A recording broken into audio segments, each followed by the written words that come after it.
Wait. May tanong ako sa'yo. Ano yun? Ready ka na ba sa new episode? Ako pa ba? Of course! Nice! Chill lang tayo dito. True! Ako may tanong din ako. Sige, ano yun? Bakit ba? Ha? Anong bakit ba? Bakit? VA. Where we talk about anything about virtual assistants, remote working, work from home life, and many more. Kaya kung isa kang VA or gusto mong maging VA, para sa'yo tong podcast na to. Hi everybody, welcome back to Back at VA, where we talk about anything about virtual assistants and why it's the best option for you. So if you're still undecided whether or not to pursue your VA career, or if you're really that adventurous and you want to try a lot of different things, maganda talaga matry mo din maging VA, diba, Annette? And of course, I'm not alone. Today we have my co-host here, Annette. Ikaw ba, Annette? Ganon ka ba? Yung marami kang gustong matry sa buhay, ganon. Adventurous ka ba? Well, napaisip tayo doon. Adventurous tayo sa madaming bagay. Charet! Pero yun, oo, masaya yan. Masaya na you're trying everything, like you're going outside of the box, experiencing new ventures when it comes to work. And of course, sa virtual assistant world, madaming opportunities. So, Yes. a lot of opportunities to grow your skills and, learn new things. Kasi madaming madami namang klaseng virtual assistants. So, Tama. Depende sa skills mo din, di ba? Ganyan. And talking about virtual assistants, meron tayong special guest, which is also one of our contractors, Kevin J. Geroy. Am I correct? Am I pronouncing your name correct, Kevin? Yes. So, Hello. Okay. So, give us a short background and how are you here in our company? Masaya naman po ako dito sa VFlix at alam niyo naman 'yan, Miss Annette. Yes, naman. Super ako dito. Parang feel at home ako dito actually. Before ako nag-apply dito sa VFlix couple years and months back, nag-work ako actually sa ibang agencies din for VA, tas naging freelancer din ako. But when I applied here, I felt like I belong and I felt like this is going to be something permanent for me. So I decided to do my best, of course, in every way possible, in order for the company to wanna keep me as well. Yes, So, naman. That's really nice. And if I remember it right, I was able to meet Kevin na before nung Christmas Yeah. party natin, right? Ay, oo. Ako din, nandun din naman ako, madam. And then, Nandun din ako. Nag-meet na tayong tatlo. Oo nga, no? Pero yung hindi pa tayo ganun ka-close. Parang yun yung first time na nag-meet tayong personally. So, For a long time, di ba? Kasi pandemic nga. Or tama ba? Oo din. It's been a while to, gather everyone and get to know everyone personally, face to face kasi nga pandemic. So yun, you mentioned earlier na you also tried applying before prior VFlix, no? Yung iba't ibang VA company or agencies, and of course doing freelancing yourself.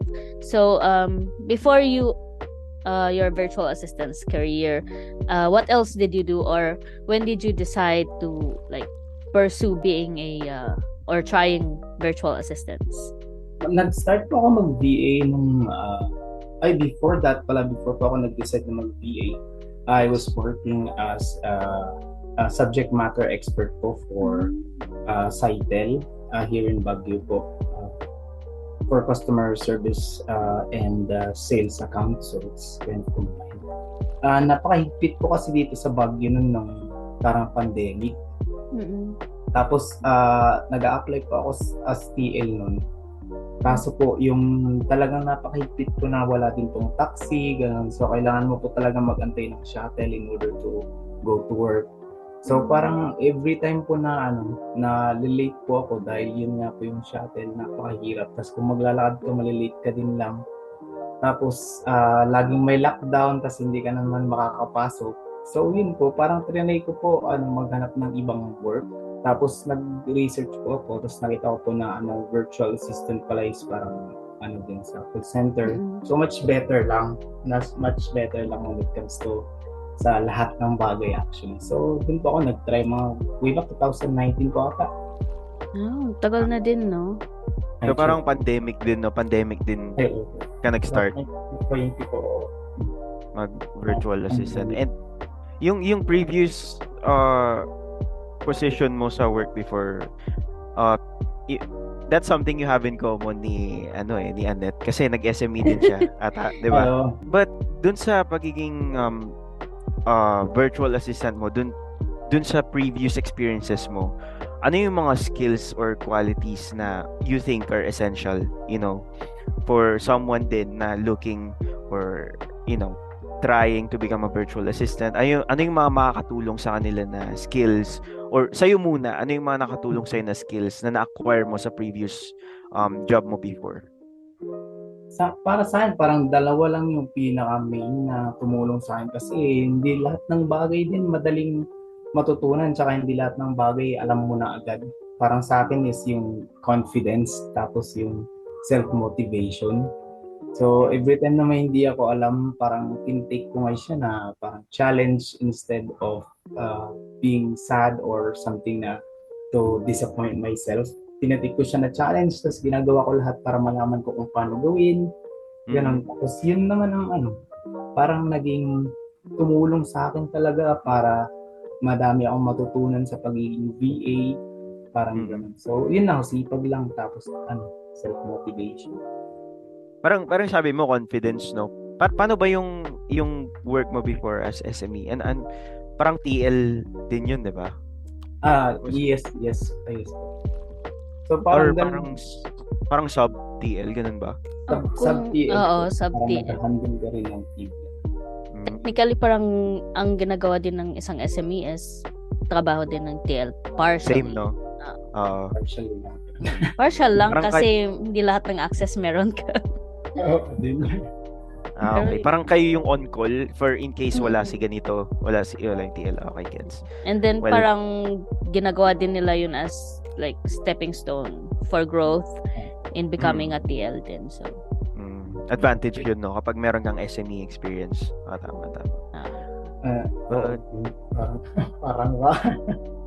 So before ba, nung SME ka ba before, ang goal mo talaga is to become a TL? Kasi nag-apply ka nga before as TL, di ba? Actually, wala akong goal ngayon na nung nasa call center ako, wala akong goal na mag-move up. Okay. Oh. Kasi mas gusto ko kasi maging agent nun kasi sa sales account, madaming din. Parang napakaliit kasi ng sahod ng call center talaga, solid. Sabi ko kung parang sa pagiging VA. Kaya noon, kailangan mo ngayon ng parang commission, parang gano'n. Na napaka-konting JC lang, gano'n is napakalaking bagay na pagka 500 JC. Kaya yun, gusto ko dati maging sales rep, gano'n. Kaso, pinusta ko ng management na sa kasi, move up no? Sa BPO kasi, pag agent ka, andun lahat ng benefits, andun yung, pero yung increase, para magkaroon ka ng increase or bonuses, is for you to move up. Kaso, yun nga. As a freelancer, you can stay as, like, doing kung ano yung alam mo, let's say cold calling or telemarketing, something like that. And if the client is happy, they can give you like bonuses and of course, increase. Yes po, pati din dito sa BFlix kaya. Pag Diba? magalit ka talaga, magbibigay dito client. Not only that, hindi lang naman isang client ang pwede, diba? You can have multiple clients.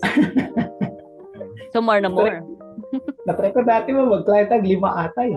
Parang 5? Oo. Doon si Sir K.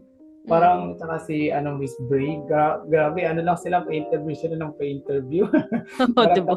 Laptop ata yung gamit ko nun, mag-ship. Parang naalala ko yun kasi nagpagawa kami ng reels. Parang na-mention mo ata yun na nagkaroon ka ng multiple clients, ganyan. And medyo malaki yung nakuha mo. Siyempre maraming clients. But Ano pa? Kasi mahirap din kung masyadong madami. Oo. Oo din, syempre. Time Nandun yun. management.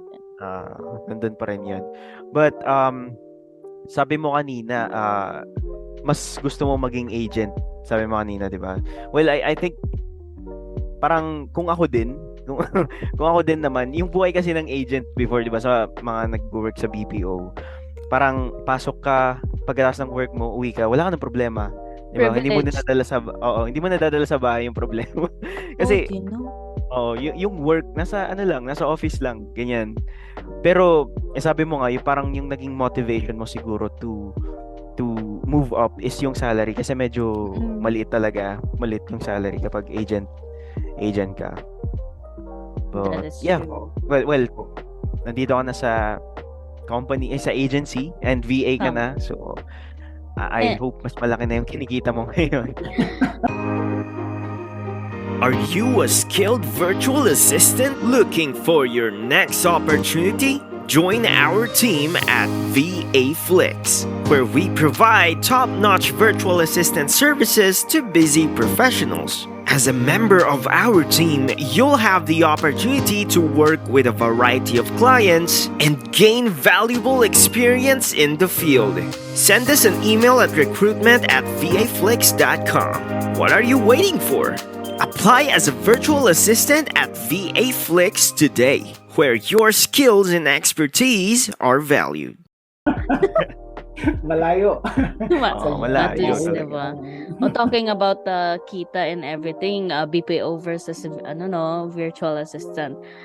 Na-mention mo kanina, Kevin, na you've had multiple clients, you were able to get bonuses. Aside from that, meron ka bang like success story or any goals na na-achieve mo as a VA?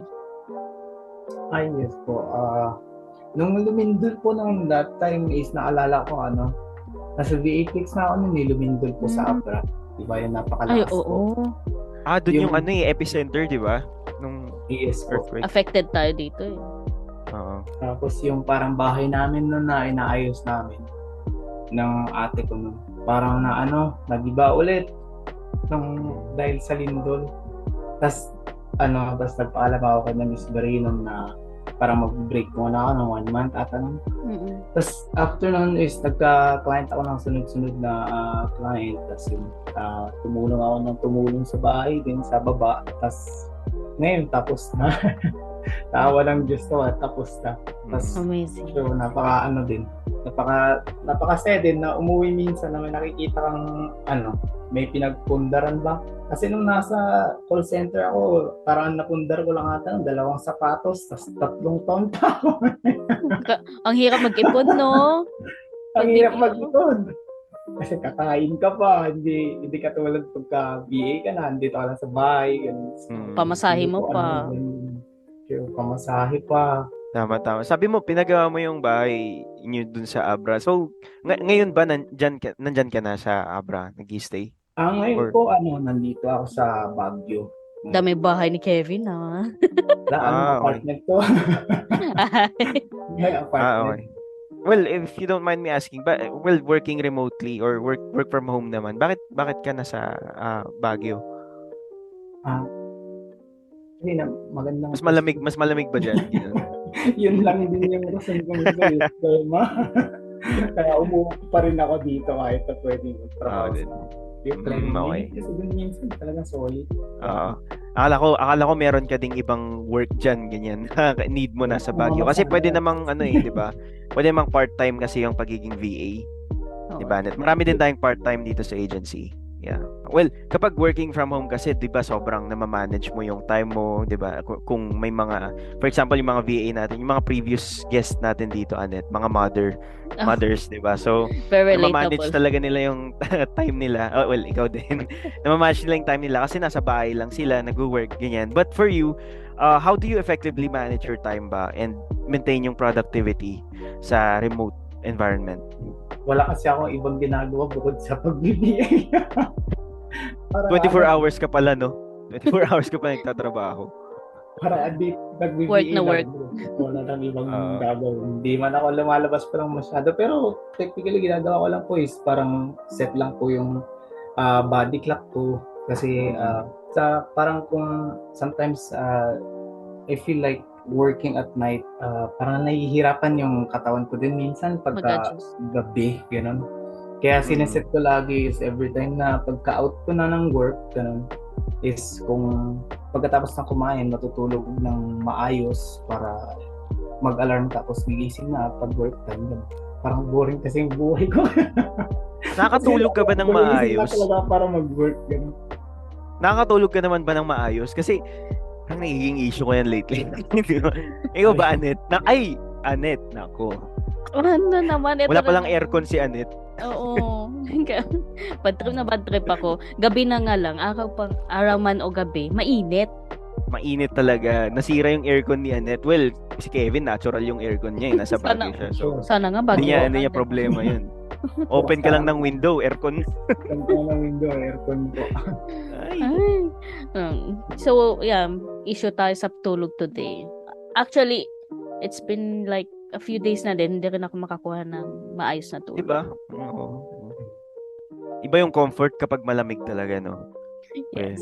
Hindi natin masisisi si Kevin pala. Baka pwede mag-move na rin tayo sa Baguio. Tara sa Baguio.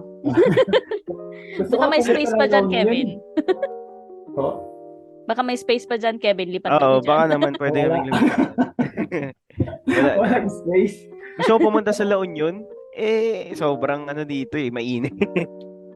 Actually, Baliktad, no? lagi ako din sa La Union ko every Saturday, Sunday. Namimingwit pa ako din sa may Bawang hanggang San Juan. Namimingwit? Opo. Oh. True. Nagfi-fishing ka. Talaga. Opo. Pagkunin ko lang yung aking fishing rod. Ay, Ay, wow. Sige. Ay, May pa- May paano pa- tayo ng product today. Uy, pero bro, namimingwit ako doon lagi. Ito. I think friends kami sa Facebook. Nakita ko ata yung my day niya minsan. Okay. Na may mga isda, ganun. Oo. Di ba Ano mahal namimig- yung mga ganyan? Yung mga fishing rod? Mahal yung mga ganyan, di ba? Ang cool nasa- kaya. Depende rin siguro sa set ko.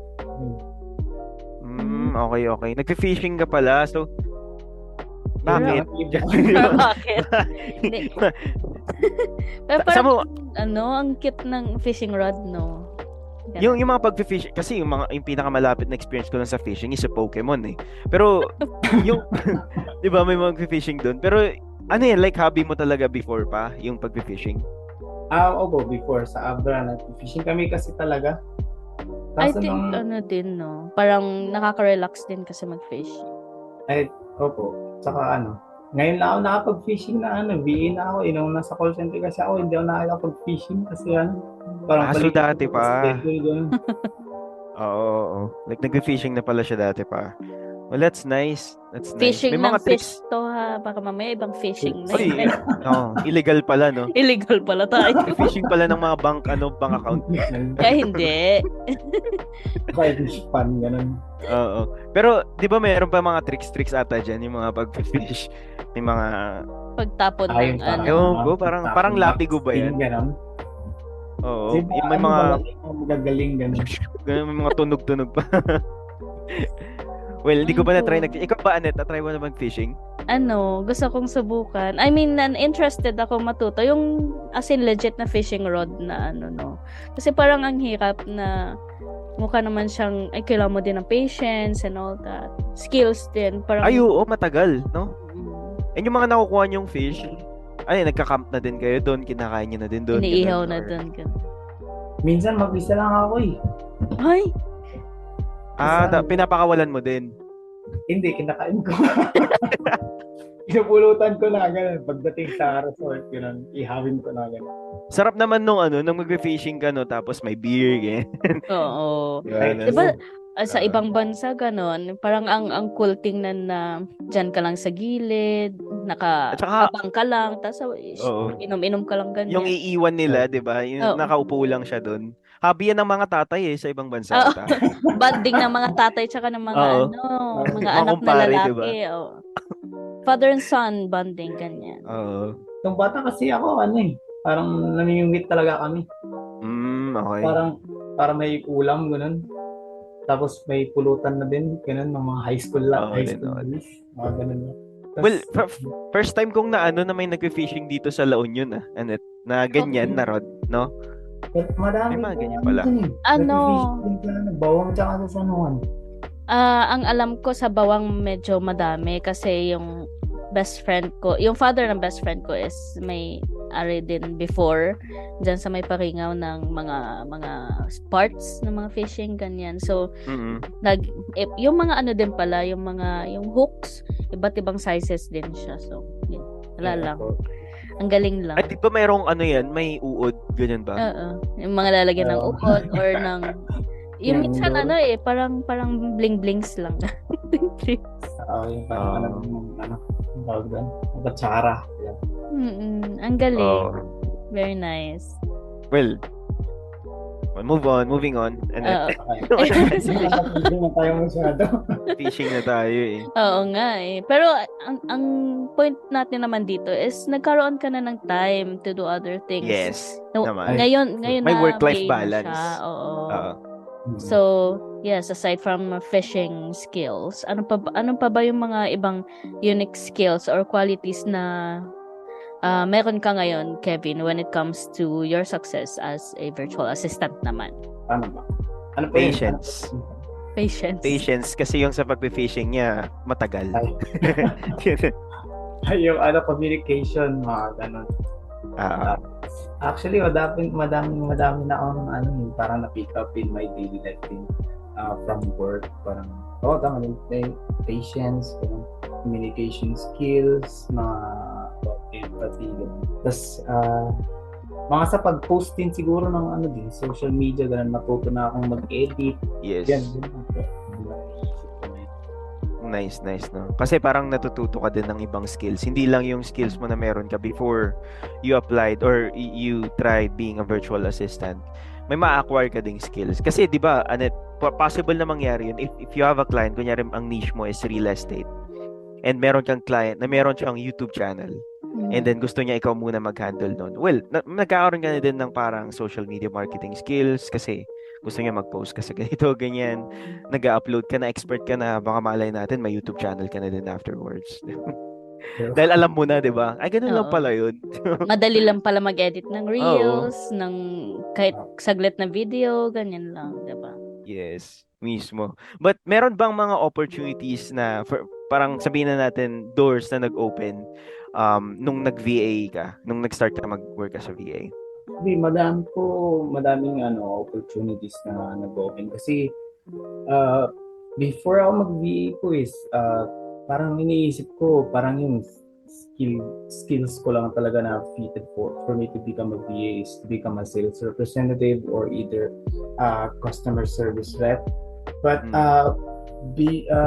but me being a VA po, parang ang dami ko pong na-pick up na skills na naging parang graphic designer na rin, gano'n, tapos naging video editor, marketing specialist, mga ganun, social media manager.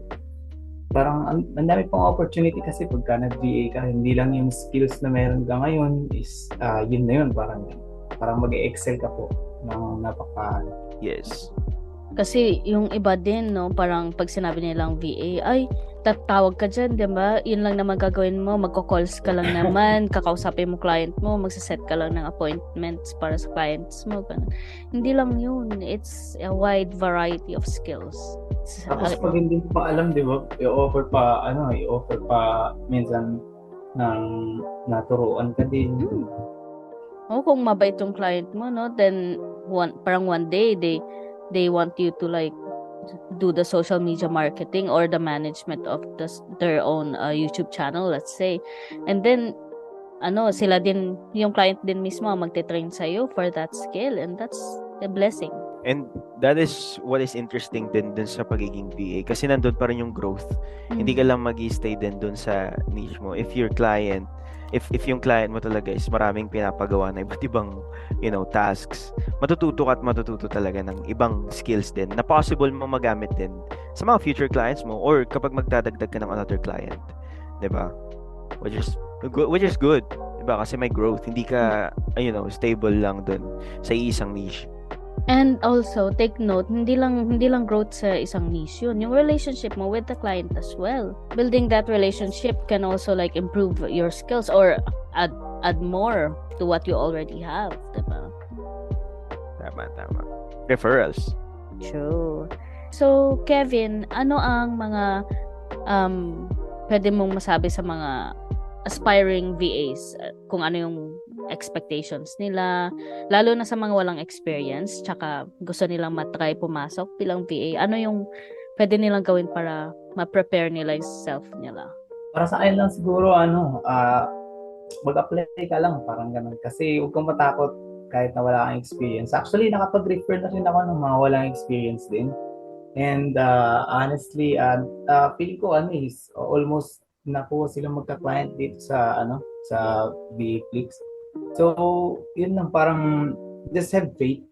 Saka, kaya naman may VA Flix kasi may tutulong sa'yo. Hindi naman ibig sabihin na pag freelancer ka, ganun, siguro napakahirap, mga 10 years bago ako magka-client, ganun, kasi wala kang experience.